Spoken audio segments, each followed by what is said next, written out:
Okay, guys, so we're going to get started on Chapter 14. In Chapter 14, it's about how slavery is dividing our country. And slavery is the main issue that's going to cause a bigger problem in just a couple of chapters. So, since the 1830s, there was a group of people called the abolitionists. And the abolitionists were people who wanted to get rid of slavery. And they used multiple different methods to try to convince people that slavery was bad. They would write newspapers and they would go from city to city explaining why people should not support slavery. So the Southerners, the people down south, they did not like the abolitionists. They thought that the abolitionists were trying to ruin their way of life. If the Southerners lost their slaves, they're going to lose their profits in their farms and plantations.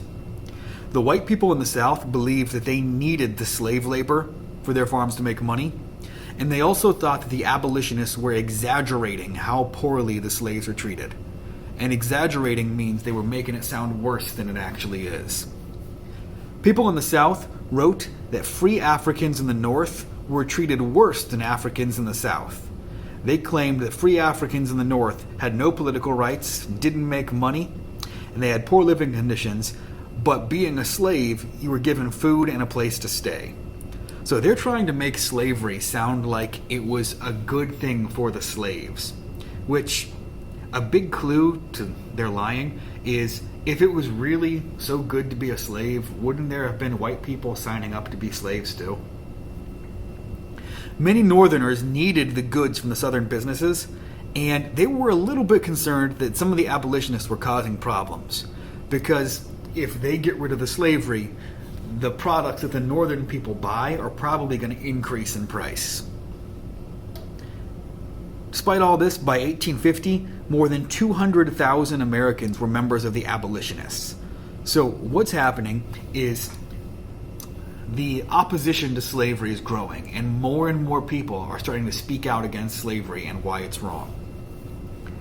Between 1836 and 1848, 6 new states have been added to the Union.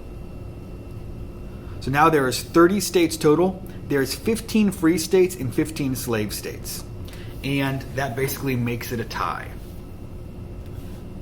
Similar to when Missouri and Maine joined the country to keep the balance between the slave states and the free states. Well, we're back to that same position again. We got 15 and 15. So California wants to join the country. And what happens is this makes the slave-owning people nervous, because if California joins the country, it is going to be a free state. And that'll tip the balance to 16 free states and 15 slave states. They were afraid once California became a state that they would take away slavery and the South would have to do their work on their own and their economy would fall apart.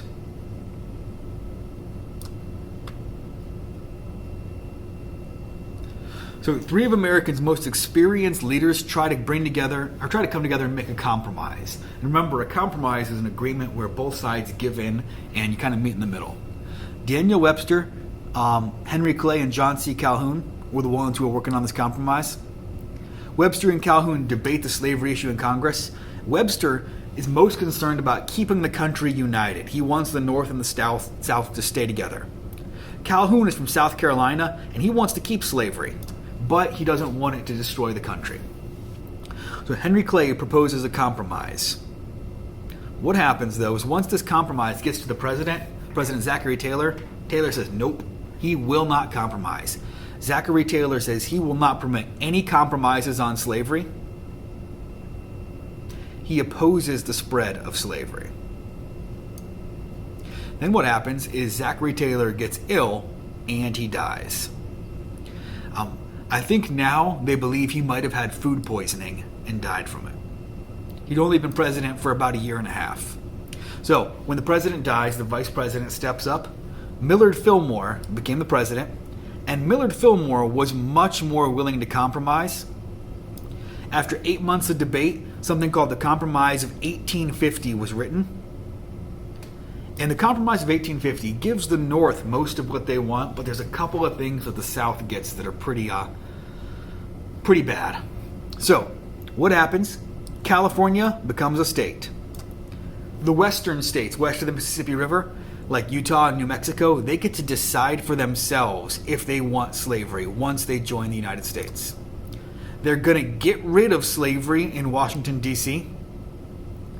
Texas is going to sell a little piece of itself to New Mexico. And then the most pivotal part of this is something called the Fugitive Slave Law. And we'll talk about that a little bit more tomorrow and in the movie we're going to watch. But a fugitive is someone who is on the run, someone who's trying to escape getting caught. And the Fugitive Slave Law allowed slave owners to go and get their runaway slaves if they escaped to a free state and bring them back and return them to slavery. Okay, guys, so short lesson today. We're going to start a movie tomorrow. I need you to go into Google Classroom and work on Chapter 14, Lesson 1.